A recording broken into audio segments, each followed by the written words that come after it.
Hello everyone, welcome to my another video. আজি মই দেখুৱাম কলা কচুৰ ঠাৰি ডাল কেনেদৰে বনাব পাৰি গলত নধৰাকৈ অলপো নধৰাকৈ কেনেকৈ বনাব পাৰি।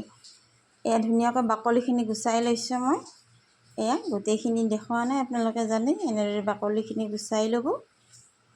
এয়া তাৰপিছত মই উতলা গৰম পানী এনেদৰে উতলা গৰম পানীত ধুনীয়াকৈ ধুই লৈছোঁ দুবাৰমান। আপোনালোকে এনেদৰে ধুই ল'ব, ঠাণ্ডা পানী একেবাৰে নলগাব। ইয়াত চুৰিখিনি মই এক্সট্ৰা কৰি উলিয়াই লৈছোঁ, সেইটোৰো এটা ৰেচিপি দেখুৱাই আছোঁ। এয়া মই সৰিয়হত তেল দিছোঁ, তাতে পাঁচফোৰণ আৰু দুখিলা তেজপাত দি দিছোঁ। অকণমান ফ্ৰাই হোৱাৰ পিছত এয়া মই ডাঙৰকৈ পিঁয়াজ এটা কাটি দিছোঁ।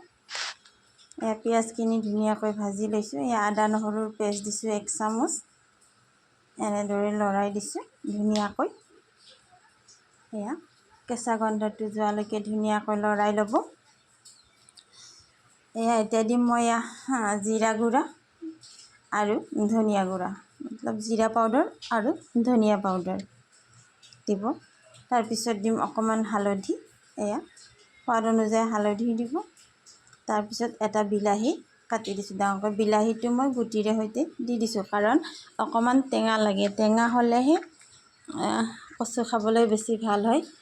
অকণমান যদি ধৰাৰ চান্সো থাকে তেতিয়াহ'লে টেঙাটোৱে কাটি দিয়ে। এয়া মই অকণমান পানীৰে গ্ৰেভি বনাই লৈ দিছোঁ, ধুনীয়াকৈ বনাইছোঁ। তাৰপিছত এয়া কাটি লোৱা কচুখিনি এনেদৰে দি দিছোঁ। এয়া এনেদৰে দি দিছোঁ কাটি লোৱা কচুখিনি, ভালদৰে লৰাই দিছোঁ। মছলাখিনিৰ লগত মিক্স হোৱালৈকে লৰাই থাকিব।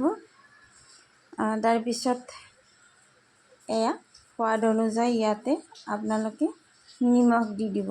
এয়া ধুনীয়াকৈ লৰাই ল'ব যাতে মছলাখিনি গোটেই কচুখিনিতে লাগি যায়। এনেদৰে এয়া তাৰপিছত মই ইয়াক সোৱাদ অনুযায়ী নিমখ দিছোঁ। এয়া তাৰপিছত ঢাকনি মাৰি দিছোঁ প্ৰায় 5 মিনিটমান। আকৌ এনেদৰে লৰাইছোঁ, লৰাই পেলাই আকৌ অকণমান ঢাকনি মাৰি দিছোঁ। ইয়াতে মই কিন্তু অকণমানো পানী ব্যৱহাৰ কৰা নাই। পানী একদমেই ব্যৱহাৰ নকৰিব আপোনালোকে, নহ'লে গলত ধৰাৰ চান্সটো থাকিব, গতিকে ক'লা কচু হয়। এয়া মই জালুক থেতেলিয়াই দি দিছোঁ ধুনীয়াকৈ। আপোনালোকে জালুকটো বেছিকৈ দিব, খাবলৈ বৰ সোৱাদ হয়। এয়া মই প্ৰথমতে বইল কৰি থোৱা এয়া মচুৰ দাইল 2 চামুচ দি দিছোঁ। এনেদৰে বনাই খাবচোন আপোনালোকে।